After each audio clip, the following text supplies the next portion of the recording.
जिंदाबाद जिंदाबाद।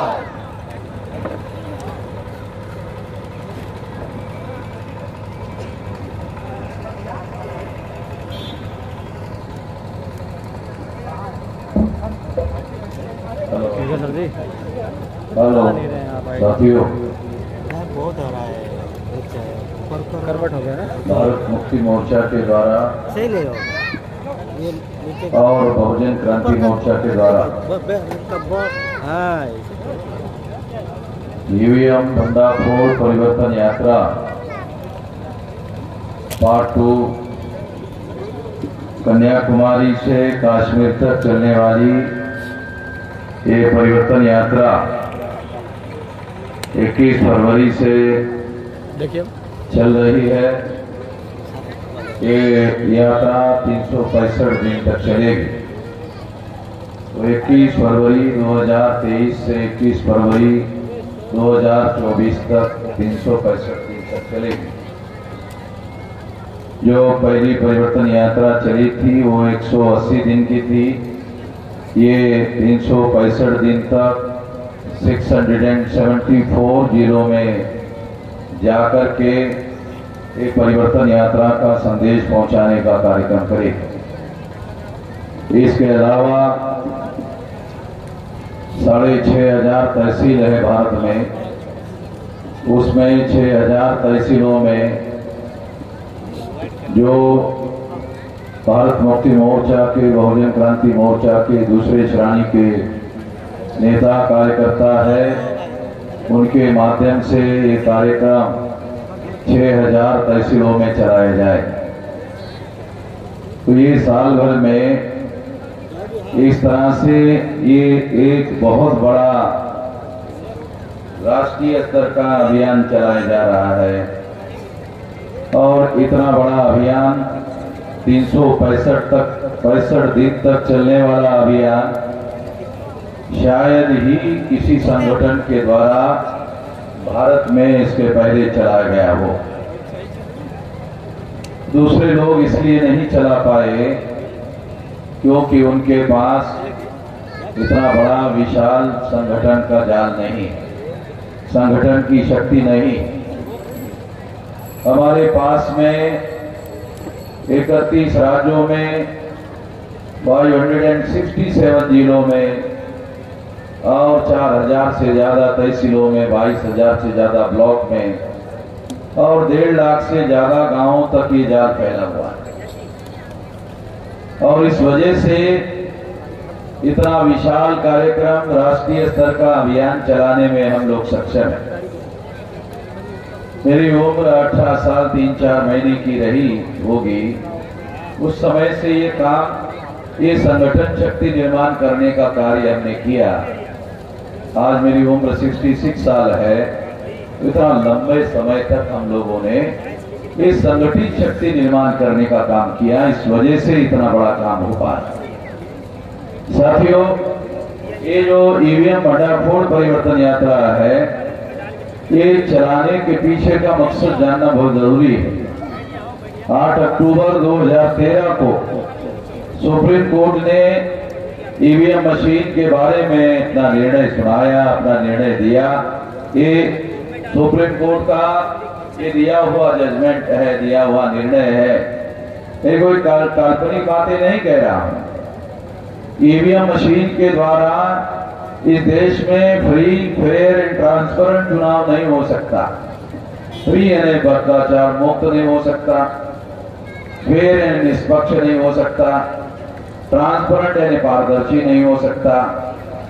ये तीनों शब्दों का मिलाकर एक अर्थ निकलता है, वो है कि ईवीएम मशीन से घोटाला होके चुनाव हो रहा है। तो ये 8 अक्टूबर 2013 को ये जो निर्णय लिया सुप्रीम कोर्ट ने, यदि उस समय अखबार वालों ने, टीवी वालों ने ये खबर छापी होती तो ये सारी जानकारी आपको पहले से हो गई होती।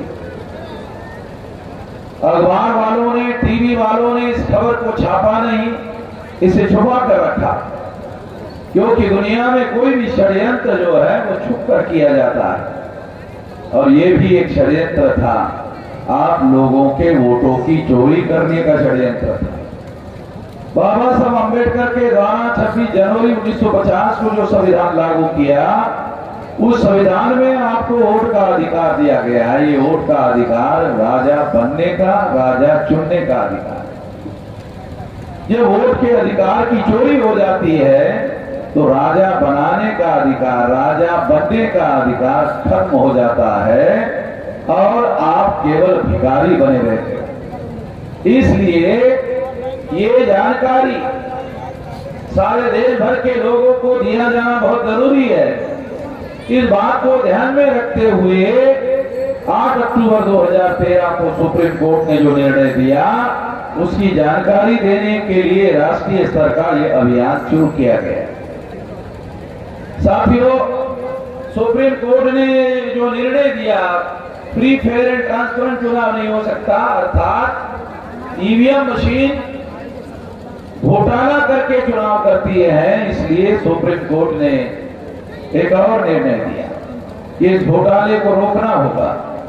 रोकने के लिए सुप्रीम कोर्ट ने एक और नई मशीन लगाई। उस मशीन का नाम है पेपर ट्रेल।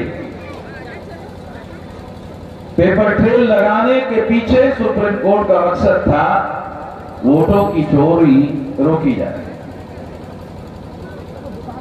तो आज तक 1950 से 26 जनवरी 1950 को संविधान लागू हुआ, तब से आप लोगों को वोट का अधिकार है। और ये जो वोट का अधिकार है, इस वोट के अधिकार को चोरी करने का काम किया गया। जो आपको राजा बनाने का अधिकार था, इसलिए ये जो 1950 के बाद अब तक 3 तरीके से वोट डाले जाते हैं। तो आप लोगों को मालूम हो कि 3 तरीके से वोट डाले जाते हैं, तो उसमें किस तरह से घोटाला होता है।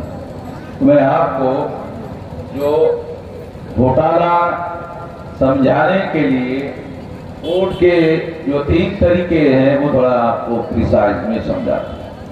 पहले जब आप वोट डालने के लिए जाते थे, तो बूथ लेवल पर चुनाव आयोग के कर्मचारी आपको बैलेट पेपर देते थे। जब आपको बैलेट पेपर देते थे तो आप देखते थे एक साइड में कैंडिडेट के उम्मीदवारों के नाम क्या है और दूसरे साइड में चुनाव निशान क्या है।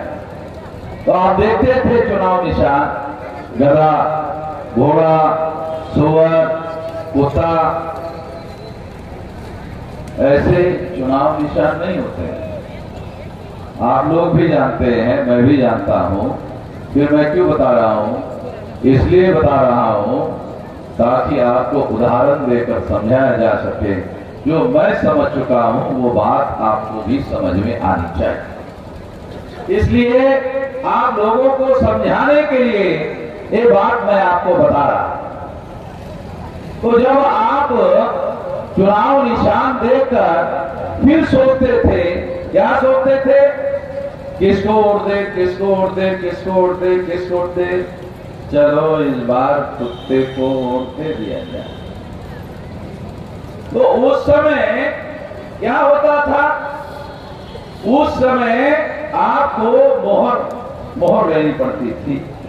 तो आप ऐसी मोहर उठाते, अरे शाही लगी हुई नहीं। फिर आप क्या करते थे?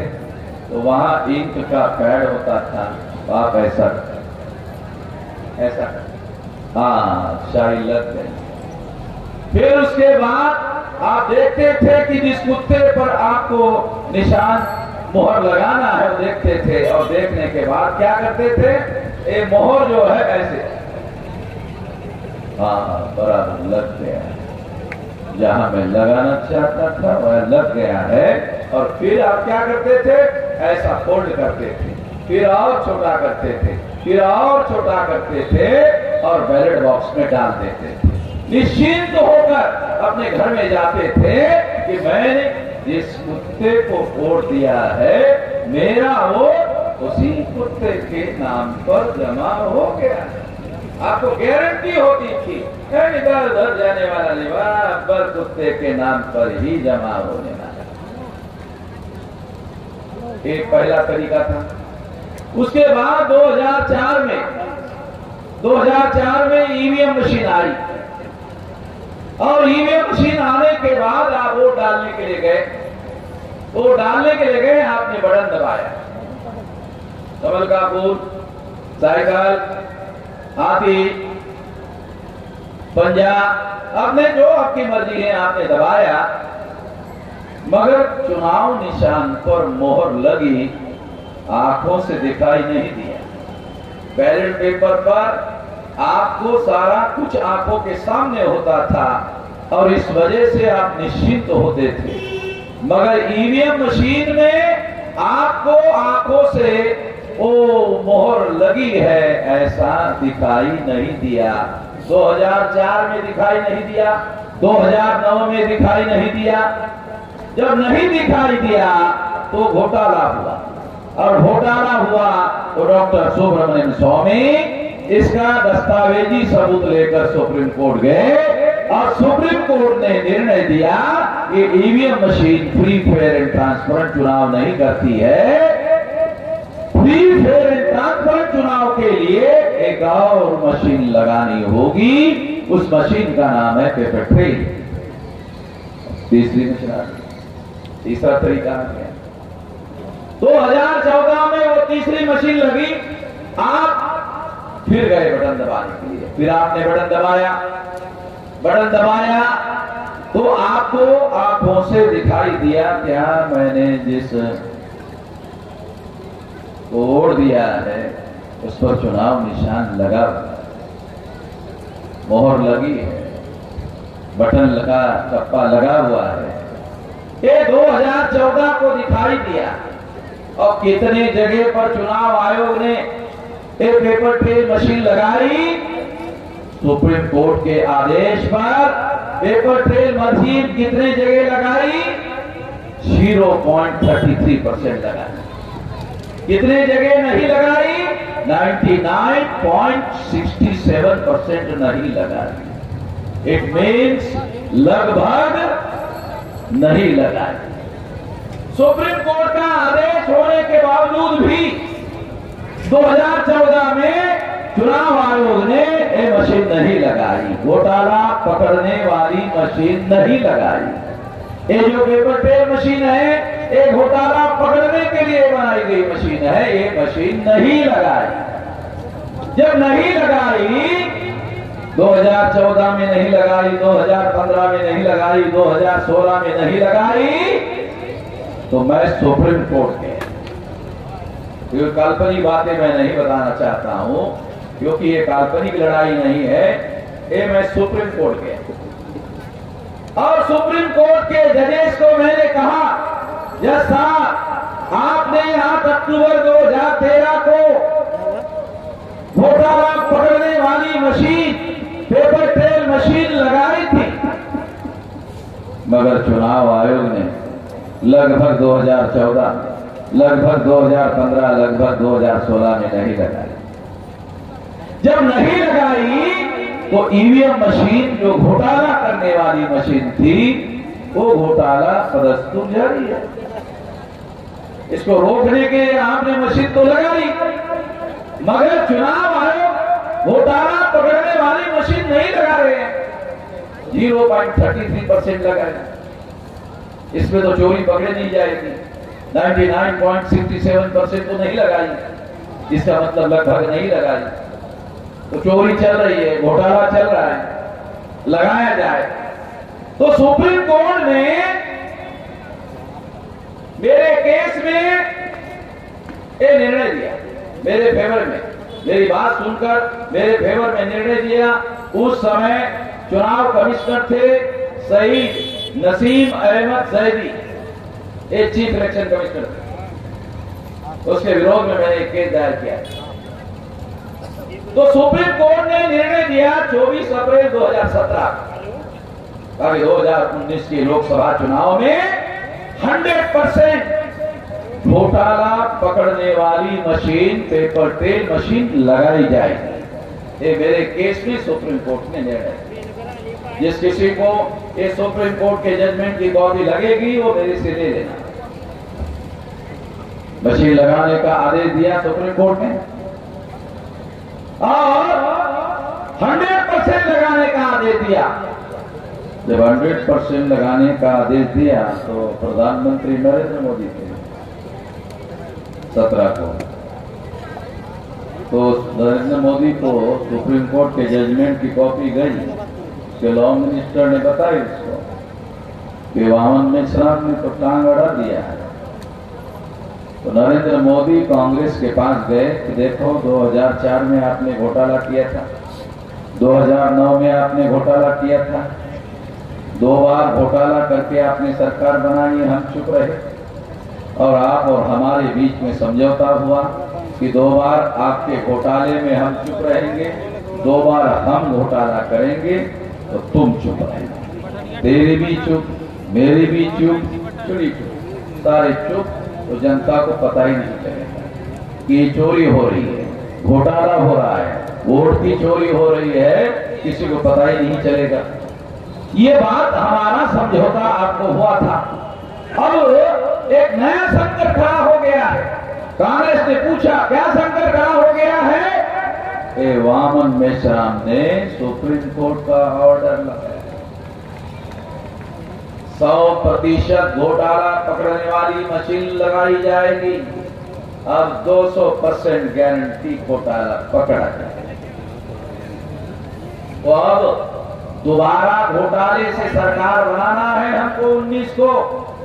आपने हमको वादा किया था, अब हमारी मदद करो। ये वामन मेश्राम की टांग हटाने के लिए मदद करो।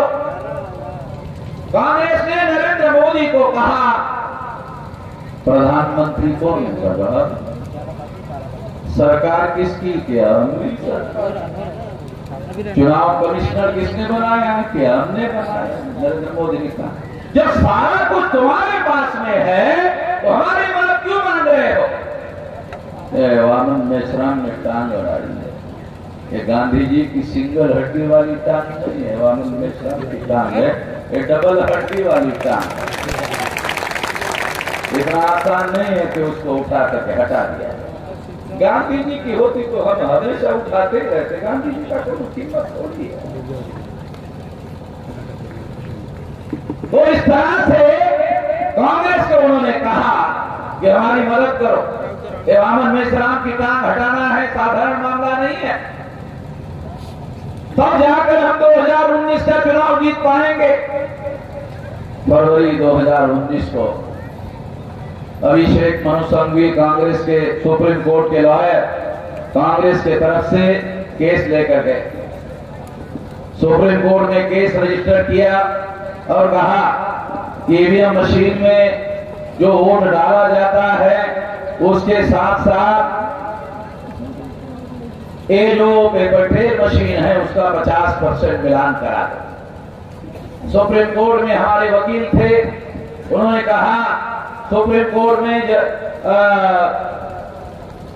कांग्रेस के वकील को कहा, हमारे वकील ने, वकील साहब ये वामन मेश्राम का 100% रिकाउंटिंग का ऑर्डर है, उसके बाद आप सुप्रीम कोर्ट को कह रहे हैं 50% मिलान करा।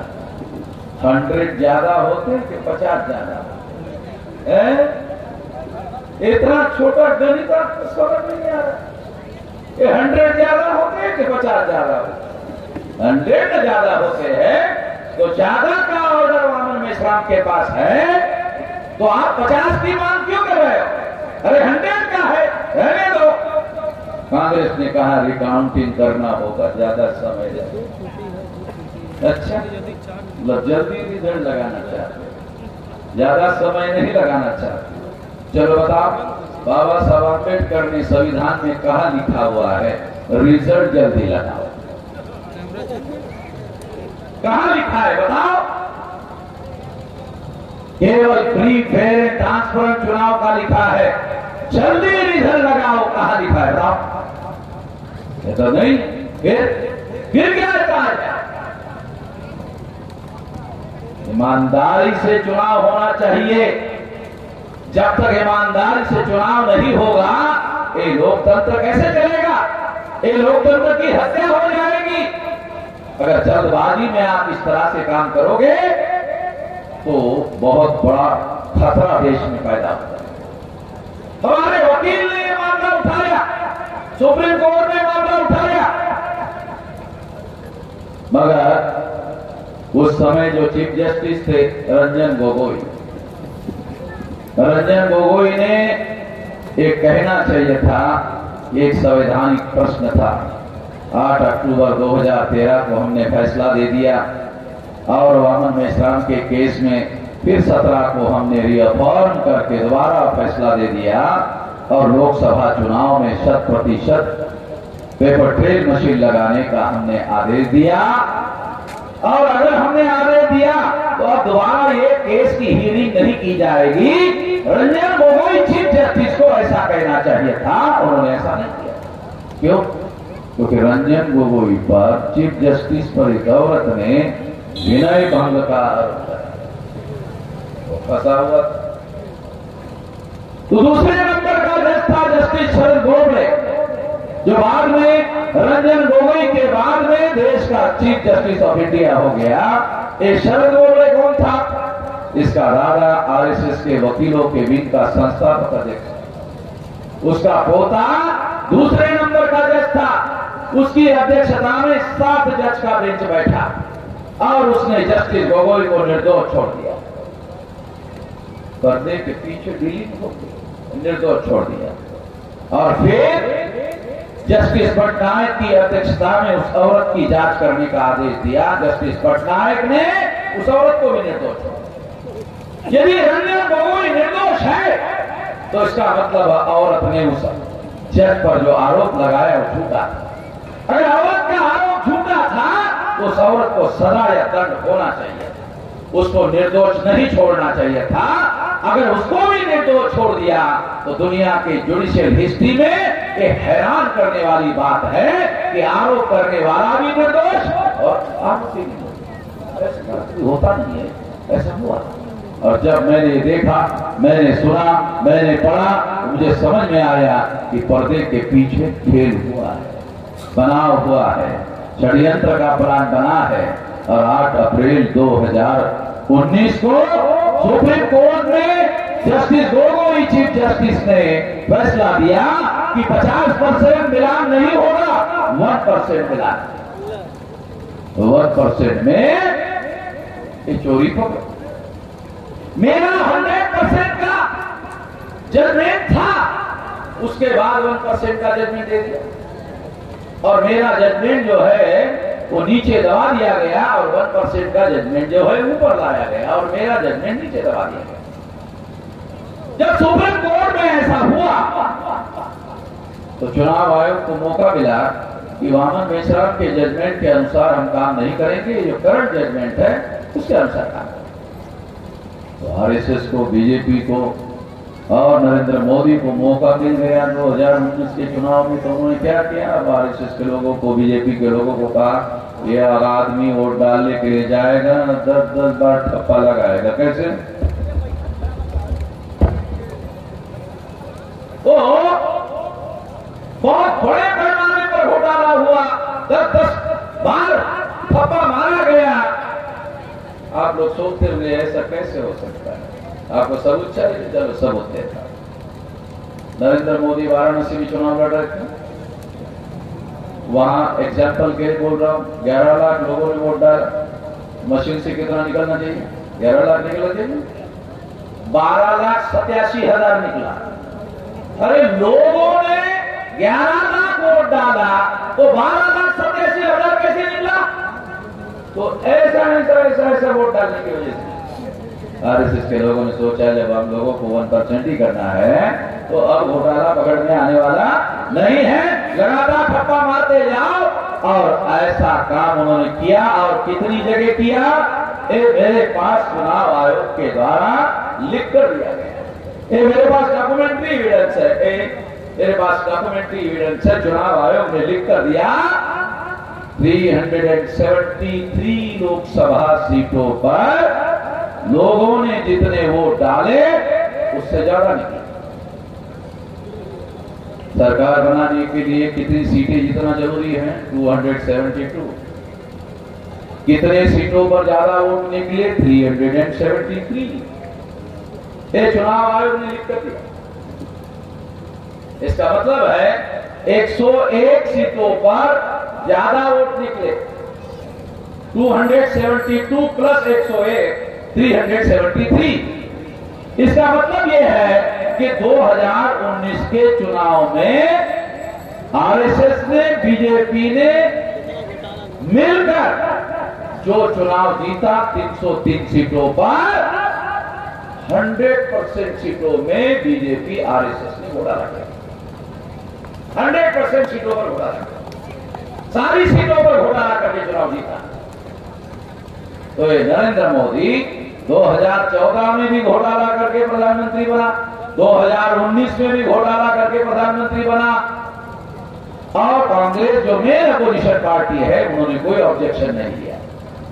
बल्कि आप लोग सुनकर हैरान हो जाओगे कि जब रिजल्ट आ रहा था 2019 को, सवेरे 8 बजे काउंटिंग शुरू, बीजेपी आगे, 10 बजे बीजेपी आगे, 12 बजे बीजेपी आगे, 2 बजे बीजेपी आगे, 4 बजे बीजेपी आगे, 4 बजे राहुल गांधी टीवी पर आ गए। और टीवी पर आने के बाद राहुल गांधी ने बयान दिया, इधर काउंटिंग चल रही थी, क्या बयान दिया? मोदी जी चुनाव जीत गए हैं, उनको जीतने की शुभेच्छा देता। एक भी सीट नहीं जीता था, 340 सीटों पर मोदी और बीजेपी केवल आगे चल रहे थे, रुझान चल रहा था, एक भी सीट जीता नहीं था। मगर राहुल गांधी ने आकर बयान दिया कि चुनाव जीत गए, मैं खुद ही देख रहा था। उसके बाद कांग्रेस के लोग काउंटिंग करने के सेंटर पर काउंटिंग कर रहे थे, उन्होंने राहुल गांधी का बयान सुना, वो वहां से काउंटिंग सेंटर से उठकर चले। अब काउंटिंग करने के लिए घरे कांग्रेस के लोगों ने सोचा अब रहने की क्या जरूरत है, और इस तरह से वो उठकर चले गए। रात के 9 बजे रिजल्ट आ गया। रिजल्ट आने के बाद सुप्रीम कोर्ट के आदेश के अनुसार मिलान करना था। मिलान करने के लिए मेन अपोजिशन पार्टी कांग्रेस के लोग वहां हाजिर होना जरूरी था, मगर वो कार्यकर्ता तो काउंटिंग सेंटर से चले गए। मिलान करने के लिए कोई आदमी ही नहीं था, कोई कार्यकर्ता ही नहीं था। फिर मिलान कैसे हुआ? मेहमान से नेशनल प्रेसिडेंट, हमारे देश भर में हजारों कर्मचारी कार्यकर्ता इलेक्शन कंडक्ट करते हैं। मैंने उनको टेलीफोन किया, अरे भाई कांग्रेस के कार्यकर्ता है नहीं है तो आप लोग मिलान कैसे करवा रहे, कैसे करवा रहे? तो बांसेर के हमारे कार्यकर्ताओं ने बताया खाना पूर्ति कर रहे। खाना पूर्ति एक कागज में आंकड़ा लिखा, दूसरी तरफ आंकड़ा लिखा और दोनों का मिलान कर दिया, कागज चीफ इलेक्शन कमिश्नर को भेज दिया। उसको बोलते हैं खाना पूर्ति। हो गया। और इस तरह से 2019 के चुनाव में कांग्रेस ने बीजेपी को समझौते के अनुसार, गुप्त समझौते के अनुसार चुनाव जीतवा। 2 बार कांग्रेस का वोटर, 2 बार बीजेपी का। तेरे भी चूक, मेरी भी चूक, चिड़ी। इस तरह से ये सारा का सारा घोटाला किया गया।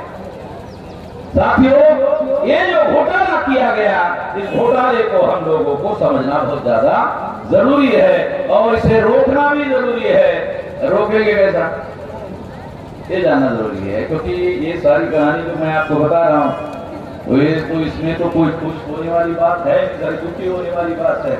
तो मैं और अब आपको दुखी होने की बात बंद कर देता हूँ और थोड़ा खुशी वाली बात बताता हूँ कि इसको रोका कैसे। तो पहली बात, ईवीएम मशीन में घोटाला होता है, पहले तो आपको मालूम होना चाहिए। अगर आपको मालूम है घोटाला होता है तो आप साथ सहयोग करोगे, रोकने की शुरुआत होगी। दूसरी बात, रोकने के लिए दूसरी बात, साथियों, हम लोगों ने चुनाव आयोग को लिख कर दिया कि ईवीएम मशीन में घोटाला होता है, मशीन में सुधार करो।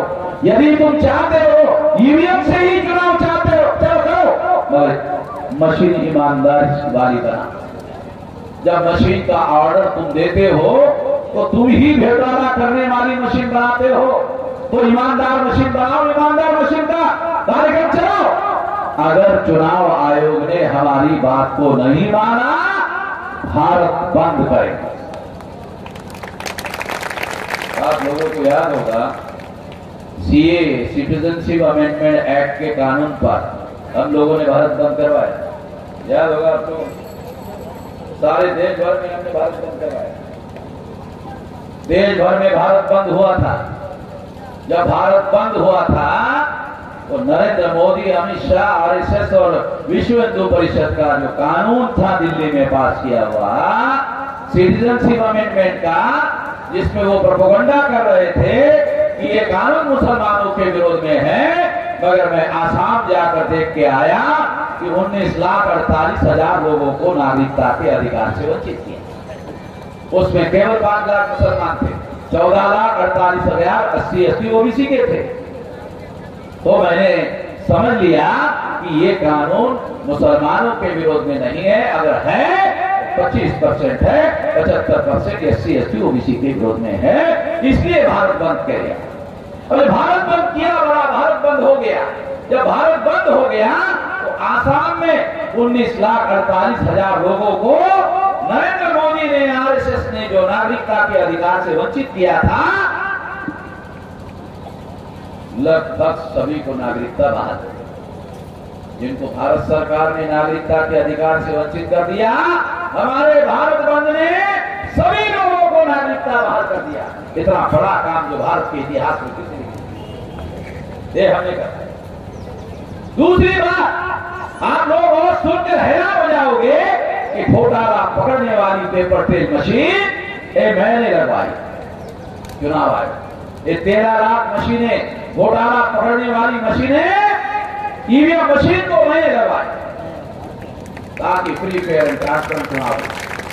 तीसरी बात साथियों, अगर हम लोग इन सारी बातों को रोकने की जरूरत है, ये सब करने की जरूरत है, इसलिए ये बात आप लोगों को खास तौर पर समझाने का प्रयास कर रहा हूं कि यदि हम लोगों की बात चुनाव आयोग नहीं मानता है, भारत बंद करेंगे।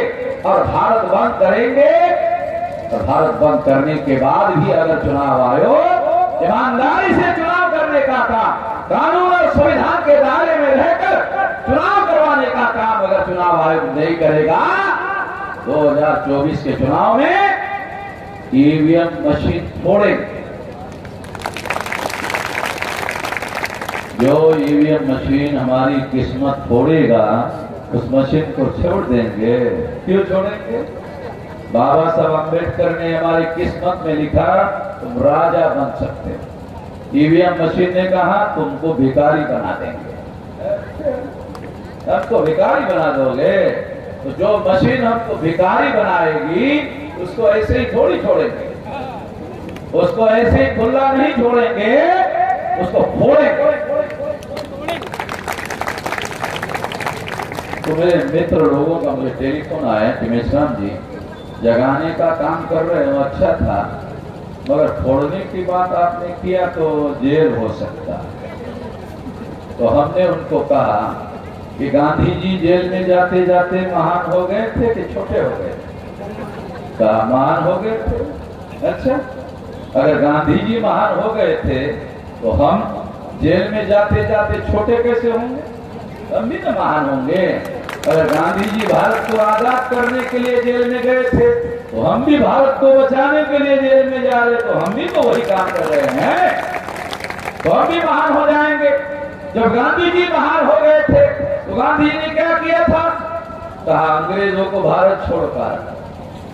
अच्छा, अंग्रेजों को कहा भारत छोड़ो? हाँ, भारत छोड़ कहा था। तो अगर हम महान होंगे तो हम भी कहेंगे पंडितों भारत छोड़, क्योंकि तो जेल में तो पंडित न डालेगा हमको, तो फिर पंडित जो भारत छोड़ो, भारत छोड़ कहना पड़ेगा। हम तो ये कहना नहीं चाहते भारत छोड़ो, मगर वो जब ऐसा करेंगे तो जवाब तो देना पड़ेगा।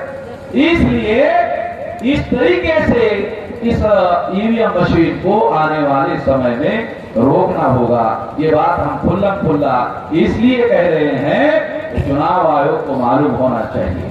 यहाँ हमारी बात LIB के पुलिस वाले लोग आकर लिख कर भेज देते चुनाव आयोग को तो मालूम हो गया। चुनाव आयोग को मालूम हो गया। 13 पार्टियों की मीटिंग दिल्ली में हुई।